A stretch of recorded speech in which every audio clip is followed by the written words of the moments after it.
Everyone welcome back to my channel. कैसे हो दोस्तों? आशा करती हूँ आप लोग ठीक हो। मैं भी बहुत अच्छी हूँ। আচ্ছা বন্ধুরা, জিরেনিয়াম গাছ, এই গরমে জিরেনিয়াম গাছের কি পরিচর্যা করবেন, কিভাবে করবেন আর কিভাবে ফুল পাবেন এই গরমে, তাহলে আমি এটার ব্যাপারে বলে দিই। জিরেনিয়ামের পাতাগুলো যখন আপনি ম্যাশ করবেন না হাতে বন্ধু, জিরে জিরে একটা ফ্লেভার আসে, গন্ধটা এত সুন্দর আসে না, জিরে জিরে ভাব আসে, গন্ধটা খুব মিষ্টি একটা গন্ধ বেরোয়। আর ফুলগুলো দেখতে পাচ্ছেন কত সুন্দর বেবি পিঙ্ক হয়ে আছে আর কত সুন্দর গুছো গুছোতে হয়ে থাকে। আর এক কারি করে বন্ধু প্রচুর প্রচুর মানে কড়ির সাথে ফুলগুলো হয়ে থাকে থপকা থপকা। আর এইটাও দেখছেন, এটা রেড কালার, একদম রেড কালার, এটাও তাই থপকা হয়ে থাকে আর সুন্দর।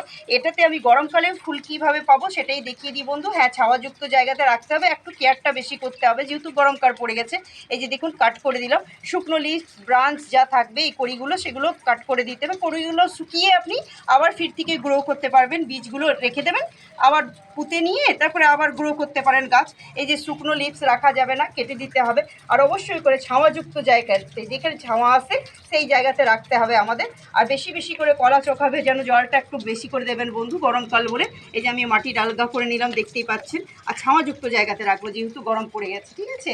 এটার কালারও হয়ে থাকে পাতাগুলো, যখন শীতকাল হয় না তখন এই পাতাগুলো এত সুন্দর, পাতাগুলো না কালার হয়ে যায় বন্ধু, রেড রেড কালার হয়, খুব সুন্দর লাগে। এই জিরেনিয়াম গাছ এই জন্য আমার পছন্দ, যে পাতার সাথে ফুলও খুব সুন্দর হয়ে থাকে। তো কীরকম হয়েছে আমার এই সুন্দর জিরেনিয়াম গাছগুলো অবশ্যই করে জানাবেন যদি আমার ভিডিও আপনাদের হেল্পফুল হয়ে থাকে এবং এবং একটু ভালো লেগে থাকে আপনাদের বন্ধু, তো আমার চ্যানেলটি সাবস্ক্রাইব ফলো করতে একদম ভুলবেন না। টাটা, বাই বাই, থ্যাংক ইউ।